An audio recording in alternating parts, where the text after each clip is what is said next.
Alors nous, les habitants de la Terre, quand on veut se protéger des éléments extérieurs, on se réfugie dans ce qu'on appelle des maisons.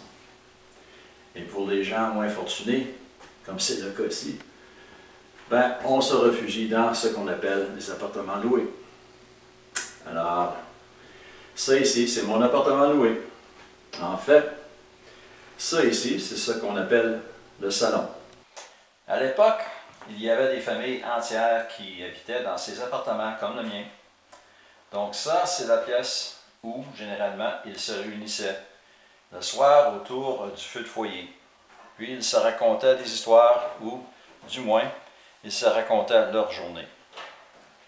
Évidemment, aujourd'hui, c'est la télévision qui a remplacé le feu de foyer. Donc c'est la télévision qui raconte des histoires et c'est la télévision qui raconte sa journée. Et ça ici, c'est ce qu'on appelle un sofa. C'est un meuble qui est très pratique, surtout quand on a de la visite. Alors, si jamais il vous vient à l'idée de venir me visiter, ben, c'est probablement là que vous allez passer la nuit. Donc, c'est un pensez-y bien. Parce que, malheureusement, dans mon appartement, il n'y a qu'un seul lit. Il y a toutes sortes de lits, là. Il y a des lits simples, des lits doubles, des lits jumeaux. Mais ce n'est pas parce qu'on dort dans un lit simple que ça veut dire nécessairement qu'on est seul dans la vie. Et ce n'est pas parce qu'on dort dans un lit double que ça veut dire qu'on fait partie d'un couple. Et quand on dort dans des lits jumeaux, ben c'est assez rare que c'est parce qu'on est des jumeaux.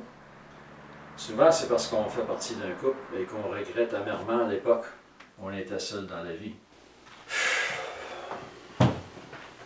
Et ensuite, il y a la cuisine. La cuisine, c'est une pièce qui est très importante parce que c'est ici qu'on prépare tous les éléments qui sont essentiels à notre nutrition. Alors, c'est pourquoi il y a des appareils ménagers. Mais, dans ma cuisine, l'appareil ménager qui fonctionne encore le mieux, c'est le téléphone. Il est quand même très essentiel à ma nutrition parce qu'il me permet de me faire livrer de la nourriture. Et ensuite, ben, il y a les toilettes. Il y en a qui vous diront que c'est plus poli d'appeler ça une salle de bain. Mais quand c'est sale, que les tuyaux ne marchent pas et que ça n'a pas été rénové depuis 40 ans, ben moi personnellement, j'appelle ça une toilette.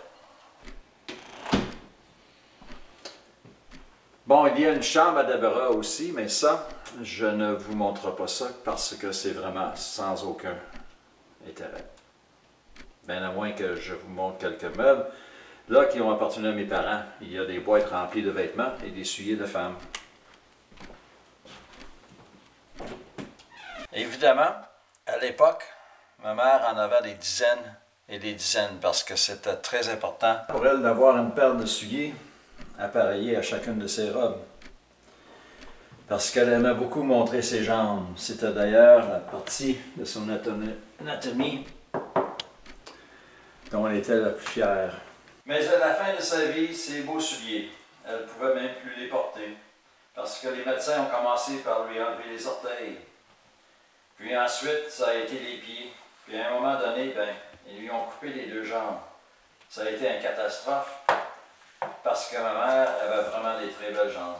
À Québec au clair de lune, comme il fait bon.